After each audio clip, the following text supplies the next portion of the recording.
ধেয়ে আসছে বছরের অন্যতম শক্তিশালী ঘূর্ণিঝড় কাজিকি। শক্তিশালী এই ঝড়ের বাতাসের গতি এরই মধ্যে বিপজ্জনক পর্যায়ে রয়েছে, যা প্রতি ঘন্টায় বেড়ে দাঁড়িয়েছে 133 কিলোমিটারে। এর ফলে সরিয়ে নেওয়া হয়েছে লাখ লাখ মানুষকে। শক্তিশালী ঘূর্ণিঝড় কাজিকি নিয়ে আরো জানাচ্ছেন শেখ ফরিদ।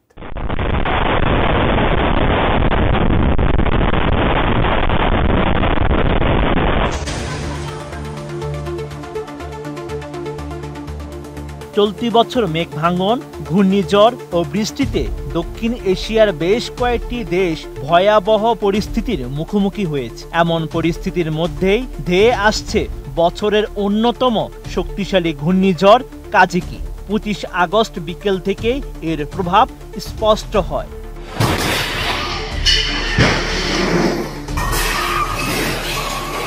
এক প্রতিবেদনে এমন তথ্য জানিয়েছে ব্রিটিশ সংবাদ মাধ্যম বিবিসি। এতে বলা হয়েছে, পূর্ব এশিয়ার দেশ ভিয়েতনামের দিকে ধেয়ে আসছে শক্তিশালী টাইফুন কাজিকি, যা ঘন্টায় 118 থেকে 133 কিলোমিটার বেগে বইতে থাকা প্রবল বাতাসে দেশটির উপকূলীয় অঞ্চলগুলো মারাত্মক ঝুঁকির মুখে পড়েছে। ভিয়েতনামের আবহাওয়া অধিদপ্তর জানিয়েছে, ঘূর্ণিঝড়টির বাতাসের গতি এখনও বিপজ্জনক পর্যায়ে রয়েছে।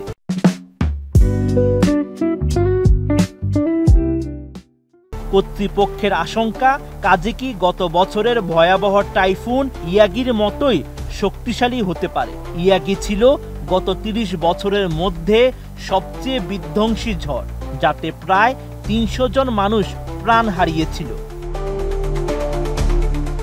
ঝড়ের আগাম প্রস্তুতি হিসেবে হাটিং উপকূলীয় প্রদেশ থেকে প্রায় 6 লাখ মানুষকে নিরাপদ স্থানে সরিয়ে নেওয়া হয়েছে। পাশাপাশি থানহুয়া, কুয়াংচি, হুয়ে ও দানাং সহ মধ্যাঞ্চলের আরও কয়েকটি প্রদেশে ব্যাপকভাবে মানুষকে সরিয়ে নেওয়ার নির্দেশ দেওয়া হয়েছে। ঝড়ের কারণে ভিয়েতনামের কেন্দ্রীয় অঞ্চলের 2টি বিমানবন্দরের সব ফ্লাইট স্থগিত করা হয়েছে। কিছু ট্রেন চলাচল বন্ধ রাখা হয়েছে এবং হাটিং প্রদেশে সড়ক পরিবহনও পুরোপুরি স্থগিত করা হয়েছে। এর আগে কাজিকি চীনের হাইনান দ্বীপের কাছ দিয়ে অতিক্রম করে দক্ষিণ চীনে প্রবল বাতাস ও ভারী বৃষ্টিপাত নিয়ে আসে। এছাড়া কাজিকির প্রভাবে শুধু ভিয়েতনামই নয়, পার্শ্ববর্তী থাইল্যান্ডও এখন ঝুঁকির মুখে।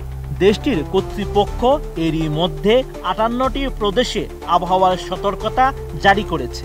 27 আগস্ট পর্যন্ত আকস্মিক বন্যা, পাহাড়ি ঢল এবং ভূমিধসের ঝুঁকি রয়েছে বলে সতর্ক করা হয়েছে। থাই সরকারের বিজ্ঞপ্তিতে জানানো হয়, আন্দামান সাগরের উত্তরাংশ এবং থাইল্যান্ডের উপসাগরের উত্তরাংশের ঢেউয়ের উচ্চতা প্রায় 10 ফুট পর্যন্ত হতে পারে। এজন্য জরুরি উদ্ধারকর্মী ও দুর্যোগ ত্রাণ বাহিনীকে সর্বোচ্চ প্রস্তুত থাকার নির্দেশ দেওয়া হয়েছে। শেখ ফরিদ, এটিএন।